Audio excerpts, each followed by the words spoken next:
Habang dinadala ng lalaki ang ating pavilion master palayo sa lugar, may nakatingin sa kanila mula sa isang mataas na gusali.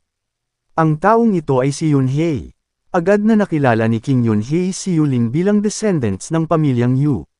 Dahil sa kung gaano kalubha ang mga pinsala ni Yuling, inakala ni Yunhei na ang ating pavilion master ay nakipaglaban sa isang halimaw at napilitang umalis sa secret realm upang iligtas ang kanyang buhay. Ipinapalagay niya na ang ating pavilion master ay walang anumang kayamanang nakuha. Na may nakakatakot na ngiti sa kanyang mukha, hiniling ni King Yunhei na ang isang taong may dalang maraming kayamanan, ay lumabas na sana sa secret realm. Nag-iba ang eksena, at makikita si Yuling na kausap ang lalaki. Ipinaliwanag niya sa lalaki na hindi naman talaga siya nasaktan, at mababaw ang kanyang mga sugat. Hindi naintindihan ng lalaki ang sinasabi ng ating dalaga, at hiniling sa kanya na sabihin sa kanya kung ano talaga ang nangyari sa secret realm. Habang umiinom ng potion, ipinaliwanag ni Yuling sa lalaki na maraming mga expert ang naghihintay sa labas ng secret realm upang agawin ang mga kayamanan na nakuha nila. Kaya't sinadya ng ating pavilion master sa kanyang sarili ang mga pinsala, para isipin ng mga tao na tumakas siya para sa kanyang buhay. Nagulat ang lalaki nang marinig ang sinabi ni Yuling. Agad na napagtanto ng lalaki na ang ating dalaga ay nakahanap ng ilang mga kayamanan para sa kanya, upang gumawa ng ganoong plano. Inilabas ni Yuling ang Flame Talent Spirit Grass at ipinakita sa lalaki. Hindi siya makapaniwala sa kanyang nakikita, hindi siya makapaniwala na natagpuan ni Yuling ang damong maaaring magbigay sa isang tao ng bagong talento. Tinawag ng ating pavilion master ang lalaki na si Uncle Ben. Sinabi niya kay Uncle Ben na mayroon siyang pabor na tanong tungkol sa Flame Talent Spirit Grass. Sa sandaling sinabi niya ito, ibinalik ng ating dalaga ang damo sa kanyang storage pouch. Umalis si Yu Ben ng ilang hakbang palayo kay Yuling. Sinabi niya kay Yuling na gumawa siya ng napakalaking kontribusyon sa pamilyang Yu, sa pamamagitan ng paghahanap sa Flame Talent Spirit Grass at hiniling sa kanya na sabihin sa kanya kung ano ang gusto niya. Sa seryosong tingin, sinabi ni Yuling sa kanyang tiyo na gusto niyang makilala ang kanilang ancestor. Nagulat si Ben nang marinig ito, hindi siya makapaniwala na gustong makilala ni Yuling ang kanilang ancestor. Alam ng ating dalaga na hindi niya makikilala ang ancestor dahil sa pagkakaiba ng kanilang mga posisyon sa angkan. Bagamat naiintindihan niya ito, gusto pa rin niyang makilala ang kanilang ancestor. Nakiusap siya kay Yu Ben na tulungan siya, na sinasabi sa kanya na mahalaga ito para sa kanya. Nagulat si Ben sa narinig at tinawag niyang matapang na bata ang ating pavilion master. Sa isang seryosong tingin sa kanyang mukha, sinabi ni Yuling kay Ben na hindi niya ibibigay ang Flame Talent Spirit Grass sa kanila kung hindi niya makikita ang ancestor mismo. Tinanong ni Ben ang ating dalaga kung wala na siyang ibang gusto. Sinabi ni Yuling sa kanyang tiyuhin na gusto lang niyang makita ang ancestor. Nang makita kung gaano katigas si Yuling, nagpasya si Ben na sumuko na lamang. Sinabi niya sa ating pavilion master na gagawin niya ang mga kinakailangang pagsasaayos sa kanyang panig. Lumipat ang eksena sa isang mansyon na may tradisyonal na arkitektura. Sa loob ng mansyon, makikita natin si Yuling na lumabas ng paliguan na may tuwalya sa kanyang katawan. Medyo na-refresh ang pakiramdam ng ating dalaga matapos maligo sa unang pagkakataon sa mahabang panahon. Pinuksan ni Yuling ang isa sa mga bintana sa kanyang kwarto at tumingin sa langit. Iniisip niya kung kumusta na si Tian sa Secret Realm. Nag-iba ang eksena, at makikita natin ang ating bida na hawak ang kanyang blade habang ang kanyang katawan ay puno ng talsak ng dugo. Nang tumayo si Tian, makikita ang mga bangkay ng mga halimaw na pinatay niya. Nadismaya ang ating bida nang masaksihan na walang mga halimaw ang kayang pumantay sa kanya. Sa sumunod na eksena, makikita natin ang isang attendant na kumakatok sa pinto ni Yuling. Sinabi niya sa ating dalaga na hiniling ni Elder Yu Ben, na pumunta siya sa meeting hall. Ang ating dalaga ay nagsuot ng bago niyang damit at lumabas ng kanyang kwarto. Sa bulwagan ng pagpupulong ng pamilyang Yu, makikita ang isang matandang lalaki na nakasuot ng puting robe na nakaupo sa isang upuan habang umiinom ng tsaa. Pinuri ng matanda si Yuling sa pagkakahanap sa Flame Talent Spirit Grass. Ang lalaking ito ay ang ancestor ng pamilyang Yu, at ang kanyang pangalan ay Yuji. Pinandilatan ni Yuji ang ating dalaga, at hiniling sa kanya na sabihin sa kanya ang reward na gusto niya. Naikuyong ni Yuling ang kanyang kamao nang marinig niya ito. Sa isang seryosong tingin sa kanyang mukha, sinabi ng ating Pavilion Master sa Ancestor na gusto niyang unawain at sanayin ang Enlightenment Steel. Nagulat si Yu Ben nang marinig ang sinabi ni Yuling. Ipinaalala niya sa kanya na ang Enlightenment Steel ang pundasyon ng kanilang pamilya at kahit siya ay wala ring karapatang unawain ang Steel. Sinabi niya sa ating dalaga na lumalampas siya sa kanyang mga hangganan sa kanyang kahilingan. Lumuhad si Yuling at ipinahayag sa Ancestor na nakakuha din siya ng 6 na tangkay ng Divine Flower mula sa Secret Realm. Sinabi niya sa Ancestor na handa siyang ibigay ang mga bulaklak sa mga disipulo ng pamilya, kung pagbibigyan niya ang kanyang kahilingan. Si Yuji ay humigop ng kanyang tsaa at inilagay ang kanyang tasa sa mesa. Sinabi niya sa ating dalaga na ang Enlightenment Steel ay halos hindi mapipigilan, at maraming tao ang hindi nakakatiis dito. Sinabi niya kay Yuling na baguhin ang kanyang kahilingan. Sa isang seryosong tingin sa kanyang mukha, sinabi ni Yuling sa Ancestor na wala siyang ibang hiling at hindi interesadong mag-isip pa ng iba. Sa sandaling sinabi ito ng ating dalaga, pinakawalan ni Yuji ang kaunting enerhiya niya at ginamit ang kanyang aura para itulak ang ating dalaga palabas ng meeting hall. Lumipad palabas si Yuling at bumagsak sa lupa. Nagulat si Elder Ben nang makita ito. Sinabi ni Yuji kay Ben na si Yuling ay may lakas ng loob na sinusubukang makipagnegosasyon sa kanya. Habang nagpupumilit na tumayo, sinabi ni Yuling sa Ancestor na kahit gaano pa siya mag-cultivate, ang kaya lang talaga niya maaabot ay ang Grandmaster Realm. Sinabi niya sa Ancestor na hindi siya nasisiyahan sa kanyang potensyal. Ang ating dalaga ay sumigaw at sinabi kay Yuji na gusto niyang maging mas malakas. Habang lumulutang sa hangin, sinabi ni Yuji kay Yuling na talagang matapang siya. Kaagad pagkatapos sabihin ito, inilabas ni Yuji ang kanyang aura. Nadiin ang buong katawan ni Yuling. Nagsimulang malagutan ng hininga ang ating dalaga. Hindi makapaniwala si Yuling na ang mga expert sa King Rank ay may nakakatakot na aura. Tumakbo si Ben palabas ng meeting hall upang pakiusapan ang Ancestor. Mabilis siyang lumuhad nang makalapit siya kay Yuji. Nakiusap siya kay Yuji na patawarin si Yuling, sinabi niya kay Yuji na ang ating dalaga ay bata pa at walang muwang at nakiusap sa Ancestor na huwag pansinin ang antas na tulad ni Yuling.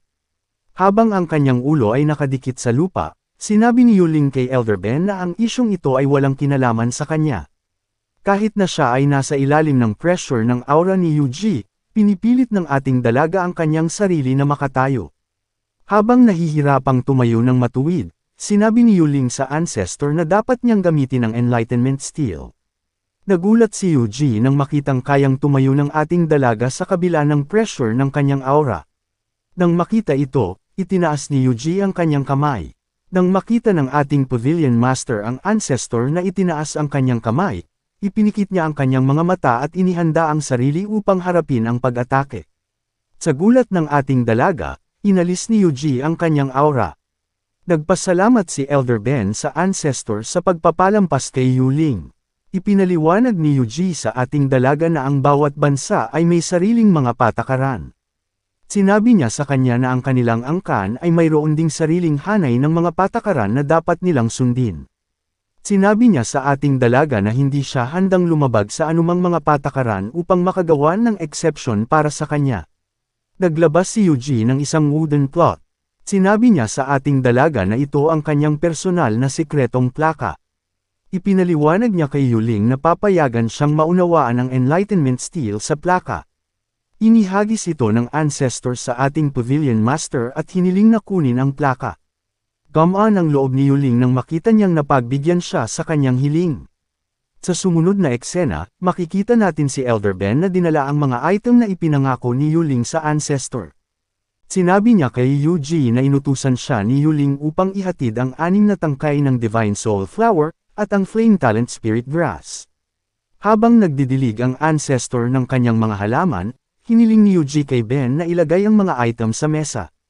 Sa sandaling ilagay ni Ben ang mga item sa mesa, pinaalalahanan niya si Yuji na tutol siya sa pagpayag kay Yuling na maunawaan ang Enlightenment Steel. Hiniling niya sa Ancestor na sabihin sa kanya kung bakit nagbago ang isip niya. Na may ngiti sa kanyang mukha, sinabi ni Yuji kay Ben na gusto lang niya ang katigasan ng ulo ni Yuling. Sinabi niya kay Ben na naaalala niya sa ating dalaga ang kanyang sarili noong siya ay mas bata pa. Lumipat ang eksena sa Secret Realm. Sa loob ng realm, makikita si Tian na umaakyat sa isang bundok upang kunin ang isang spirit grass. Nang malapit na ang ating bida sa damo, hinugot niya ito mula sa lupa. Natuwa si Tian nang makitang nakakita siya ng isa pang spirit plant.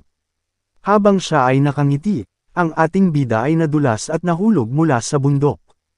Sa kabutihang palad para kay Tian, may ilog sa ibaba. Nahulog siya sa ilog. Inigpitan niya ang paghawak sa damo at lumangoy patungo sa mababaw. Nang makahanap ang ating bida ng isang ligtas na lugar upang makapagpahinga, inilabas niya ang kanyang mga spirit grass upang makita kung ano ang kanyang nakuha.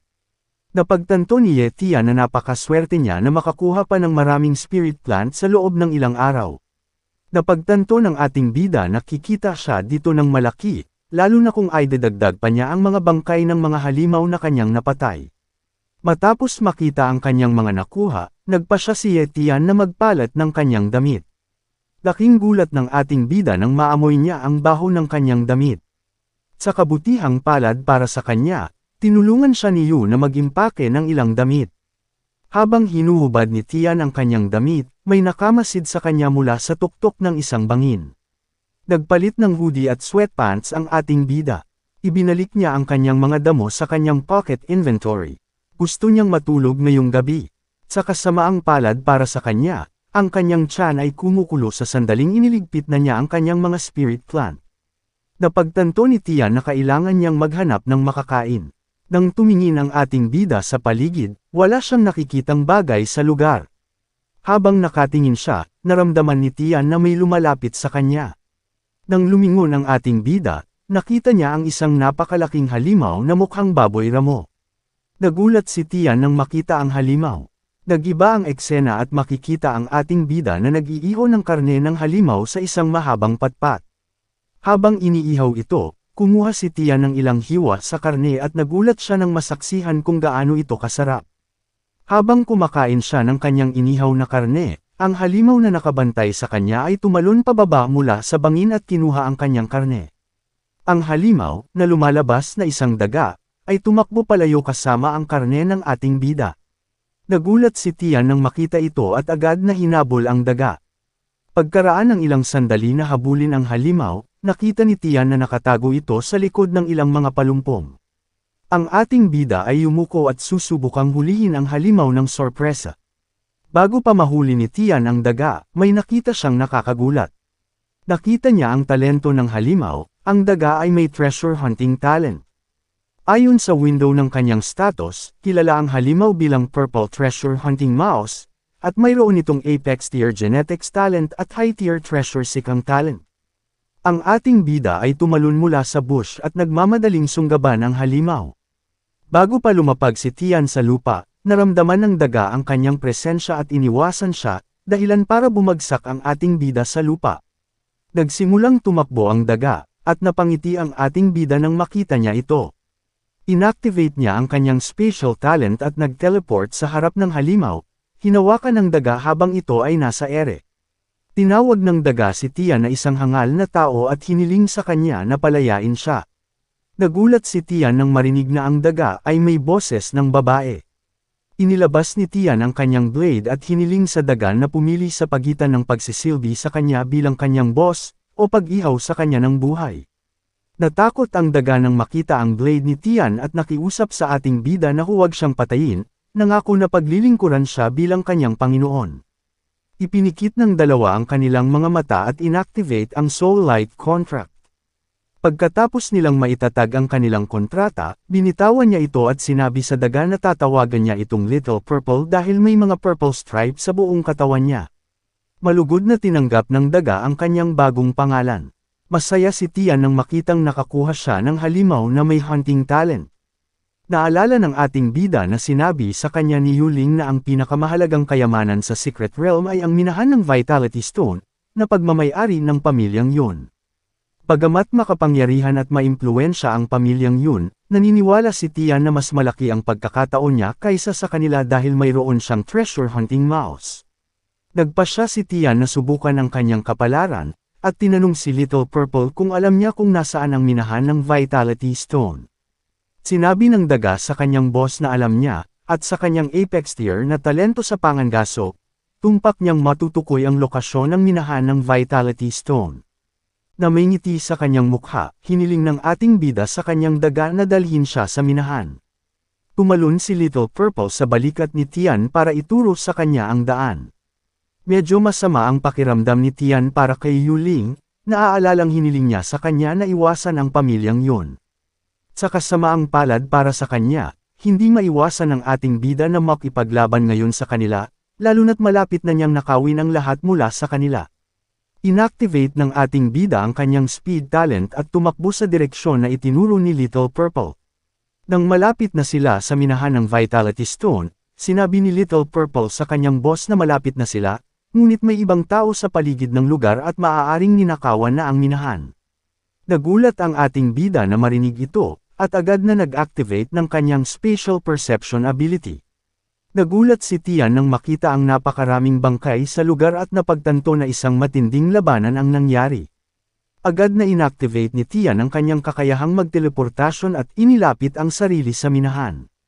Pagdating niya sa lugar, nagtago siya sa likod ng isang malaking bato sa isang bundok. Nang tumingin si Tian mula sa bundok, nakita niyang nagpapatuloy pa rin ang labanan. Sa ibaba ng bundok, isang lalaki ang nakikipaglaban sa isang grupo ng mga martial warrior. Gumamit ng spell ang lalaki para salakayin ang mga mandirigma gamit ang napakaraming bato, na nagpatama sa kanila hanggang sa kanilang kamatayan. Ang isa sa mga mandirigma, na nakaiwas sa pag-atake, ay sinubukang salakayin ang lalaki mula sa itaas gamit ang kanyang binti. Bago pa lumapag ang kanyang binti sa lalaki, tinapot ng lalaki ang kanyang tungkod sa lupa at inactivate ang isang spell na kilala bilang Earth Spike. Sa sandaling ginawa niya ito, isang higanting spike ang lumabas sa lupa at sinaksak ang mandirigma habang siya ay nasa himpapawid, dahilan para mapaubo ito ng dugo at bumagsak sa lupa. Ang huling mandirigma, na isang babae, ay nagsabi sa lalaki na siya ay lubos na kahanga-hanga at karapat-dapat na tawaging henyo ng pamilyang He, dahil nagawa niyang pumatay ng napakaraming mandirigma ng pamilyang yun. Ang lalaki, na nakasuot ng asul na damit, ay kilala bilang si He Lionbe.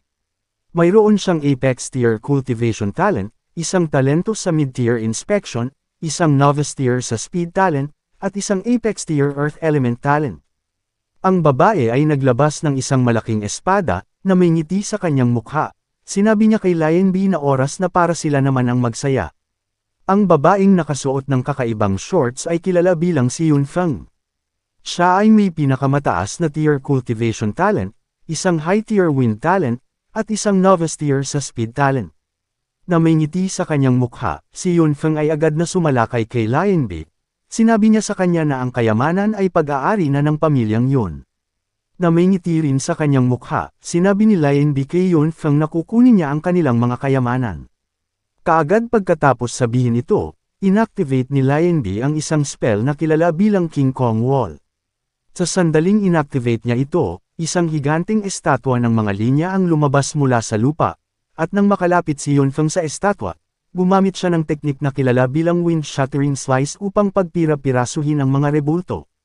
Nagulat si Lion B nang makita ito, hindi makapaniwala na ginamit ni Yun Feng ang kanyang espada gamit ang kanyang wind talent para sirain ang kanyang pinakamatibay na pader.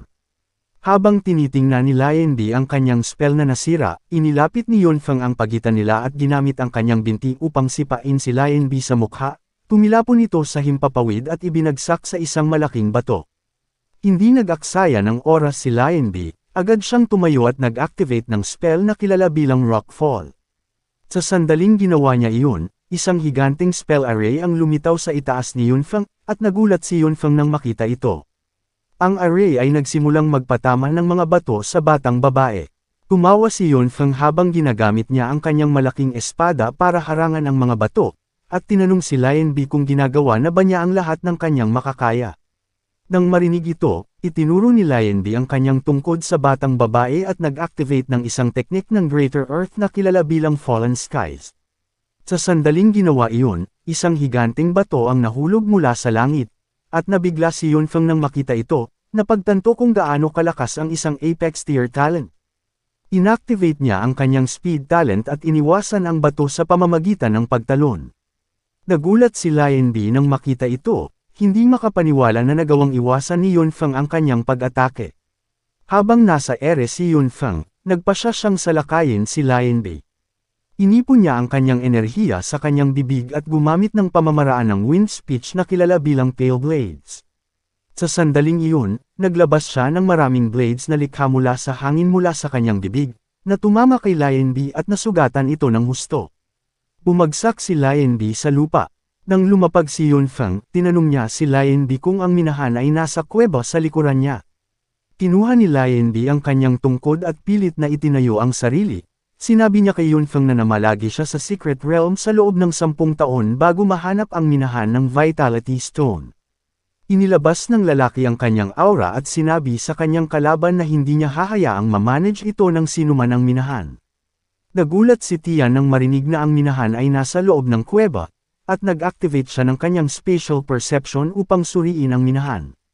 Laking gulat niya nang masaksihan na wala siyang madetect sa minahan sa kuweba, sa halip, naramdaman ni Tian ang isang forbidden restriction sa kuweba. Napangiti si Yunfeng nang marinig ang sinabi ni Lion B at nagtanong kung may kakayahan pa ba siyang ipagtanggol ang kayamanan. Naglabas si Yunfeng ng isang spirit grass at ipinaliwanag na ayaw niyang gamitin ang damo dahil delikado ang direktang pagkain ng spirit grass. Kinagat ng babae ang damo, at sinabi kay Lion B na handa siyang gamitin ang damo dahil gusto niya itong patayin. Agad na nalaman ni Lion B ang damo at hindi makapaniwala na hawak ni Yunfeng ang spiritual energy enhancing grass, na ginagamit upang mapataas ang talento ng isang tao. Nagulat si Tian nang makitang kumakain si Yunfeng ng damo at nagtataka kung baliw na ba siya. Alam niya na ang direktang pagkonsumo ng spirit grass ay maaaring maging sanhi ng pagsabog ng gumagamit nito. Nang pilit na kinain ni Yunfeng ang damo, ang kanyang mga mata ay nagsimulang kuminang, at ang kanyang katawan ay nagsimulang manginig. Habang nanginginig, siya'y naglalabas ng malaking halaga ng enerhiya. Ang pressure ng enerhiya ay nagpa-atras kay Lion B. Nang tumingin siya kay Yunfeng, masasabi niyang tumaas ang talento nito. Ang cultivation talent ni Yunfeng ay umabot na ngayon sa transcendent tier, at ang kanyang speed talent ay nasa high tier. Nagulat si Tian nang makitang tumaas ang cultivation ni Yunfeng sa transcendent tier. Na may mayabang na ngiti sa kanyang mukha, sinabi ni Yunfeng kay Lion B na iiwan niyang buo ang kanyang bangkay kung luluhod siya. Nainis si Lion B sa narinig at iniunat ang kanyang kamay para i-activate ang isang spell array. Sinabi niya kay Yunfeng na hindi siya matatalo kaagad sa kanya, dahil lamang ang kanyang cultivation talent ay tumaas sa transcendent na antas. Nang makita ni Yunfeng si Lion B na naghahanda para gumamit ng spell, inactivate niya ang kanyang speed talent at madaling inilapit ang agwat sa pagitan nila ni Lion B. Nang makalapit siya kay Lion B, ginamit ni Yunfeng ang kanyang espada para laslasin siya. Napadora ang lalaki ng dugo, at bumagsak sa lupa. Ipinaliwanag ni Yunfeng kay Lion B na mayroon na siyang high-tier speed talent at apex-tier wind talent. Sinabi niya sa lalaki na minamaliit nito ang kanyang talent upgrade. Nadismaya si Yunfeng nang makitang talagang inakala ni Lion B na kaya siya nitong labanan.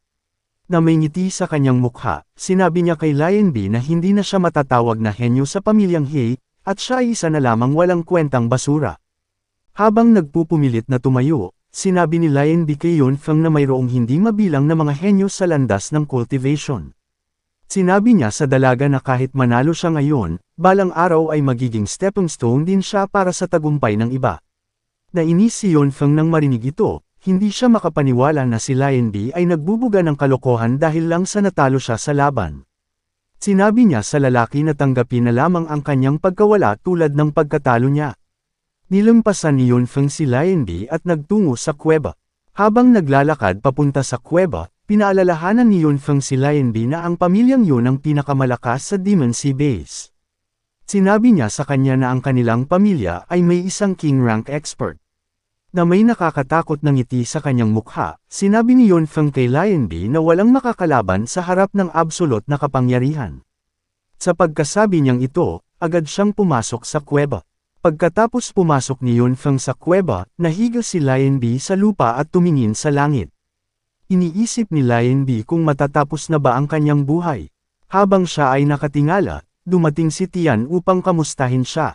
Tinawag ni Tian si Lion B bilang kanyang senior, at tinanong kung ayos lang ba siya. Laking gulat ni Lion B nang makita ang isang tao sa lugar, at tinanong si Tian para sa kanyang pagkakakilanlan. Sinabi ng ating bida sa senior na hindi mahalaga ang kanyang pagkakakilanlan. Kumuha si Tian ng isang potion at sinabi kay Lion B na kunin ito, sinasabi sa kanya na kailangan niyang mabawi ang kanyang lakas. Sinabi ni Lion B sa ating bida na hindi makakatulong sa kanya ang potion. Sinabi niya kay Tian na ang pag-atake ni Yun Feng ay nasira ang kanyang mga laman loob at tiyak na siya ay mamamatay na. Tinanong ni Lion B ang ating bida kung pumunta rin siya dito upang hanapin ang minahan. Sinabi sa kanya ni Tian na oo. Napangiti ang lalaki nang marinig ang tugon ng ating bida at sinabi kay Tian na siya ay napakatapat. Hiniling ng ating bida kay Lion B na sabihin sa kanya kung bakit hindi siya pumasok sa kuweba. Napagtanto ni Tian na unang nakapunta si Lion B sa kuweba, ngunit hindi siya pumasok nung maayos pa ang lahat. Sinabi ni Lion B sa ating bida na mayroong isang bagay sa loob ng kuweba. Ipinaliwanag niya kay Tian na may isang mataas na level ng halimaw ang nagbabantay sa kuweba. Ayon kay Lion B, ang halimaw ay naghukay ng maraming butas sa loob ng kuweba, at kung sino mang papasok ay tiyak na maliligaw. Ang tanging paraan para mahanap ng isang tao ang tamang landas ay kung mayroon silang purple treasure hunting mouse, dahil may kakayahan ng dagal na tumpak na matukoy ang lokasyon ng minahan ng Vitality Stone. Sa kasamaang palad, ang purple treasure hunting mouse ay medyo bihira. Sinabi ni Lion B sa ating bida na hinanap niya sa loob ng 10 taon sa Secret Realm ang halimaw, ngunit wala siyang nakita. Kaagad pagkatapos sabihin ito ni Lion B, inilabas ni Tian si Little Purple at ipinakita siya kay Lion B. Nanlaki ang mga mata ni Lion B nang makita niya ang halimaw, hindi siya makapaniwala sa kanyang nakikita. Hindi niya maintindihan kung paano nahanap ni Tian ang halimaw. Habang nakatitig siya sa daga, nagsimulang umubo ng malakas si Lion B. Nagulat ang ating bida na makita ito at tinanong si Lion B kung ayos lang siya. Hindi makapaniwala si Lion B na nagawa talaga ni Tian na bumuo ng kontrata sa Purple Treasure Hunting Mouse. Tumakbo si Little Purple papunta kay Lion B at umakyat sa kanyang binti. Natawa si Lion B nang makita ang halimaw, hindi niya inaasahan na makikita niya ang daga bago siya mamatay. Nalungkot si Lion B nang makita ang halimaw, nakaramdam siya ng katangahan sa paggugol ng 10 taon sa Secret Realm dahil lamang sa kayamanan. Iniunat ni Lion B ang kanyang kamay at sinubukang hawakan si Little Purple. Bago pa maabot ng kamay niya si Little Purple, nawalan na siya ng malay at bumagsak ang kamay niya sa lupa. Namatay si Lion B na may ngiti sa kanyang mukha, napagtanto na ginawang kalokohan siya ng tadhana. Nakaramdam ng kalungkutan si Tian para kay Lion B, nang makita niya kung paano siya namatay.